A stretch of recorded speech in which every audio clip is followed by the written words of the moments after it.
Budget target 6 గ్యారంటీలు పథకాల అమలే లక్ష్యంగా అంచనాలు ఏ స్కీమ్ కు ఎంత అనే దానిపై పక్కాగా లెక్కలు దాదాపు 90,000 కోట్లు అవసరమైతాయని అంచనా కాంగ్రెస్ పార్టీ ఇచ్చినటువంటి 6 గ్యారంటీలు అమలు చేయడం కోసం దాదాపుగా 90,000 కోట్లు అవుతాయని చెప్పి ఒక అంచనాకు వచ్చింది కాంగ్రెస్ ప్రభుత్వం.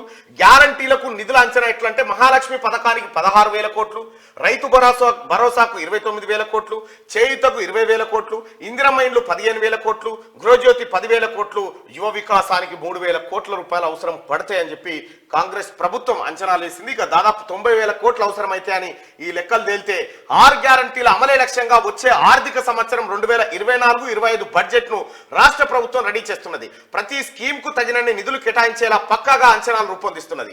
ఇప్పటికే అన్ని డిపార్ట్మెంట్ల నుంచి బడ్జెట్ అంచనాలను ఆర్థిక శాఖ తెప్పించుకున్నది. పథకాల అమలు కోసం ఏ మేరకు కేటాయింపులు చేయాలనే దానిపై ఉన్నతాధికారులతో సీఎం రేవంత్ రెడ్డి ఇటీవల చర్చించారు.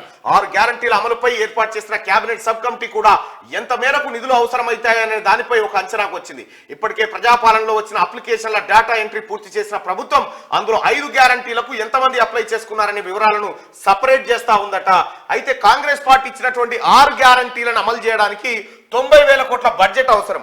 తెలంగాణ రాష్ట్రంలో వాస్తవికమైనటువంటి బడ్జెట్ కేసీఆర్ చెప్పినటువంటి దొంగ లెక్కలు 2,70,000 కాదు, 1,50,000 కోట్లైన బడ్జెట్ ఉంటే వీటిని ఈజీగా అమలు చేయొచ్చు అనేది ఈ లెక్కల ప్రకారం అంటుంది. ఇక్కడ కూడా రైతు భరోసా కార్యక్రమం ఏదైతే ఉందో రైతు బంధు పథకం చెట్లకు గుట్టలకు పుట్టలకు కాకుండా ఒరిజినల్ గా రైతులకు ఇచ్చినప్పుడు ఈ బడ్జెట్ తగ్గేటువంటి అవకాశం ఉంటుంది.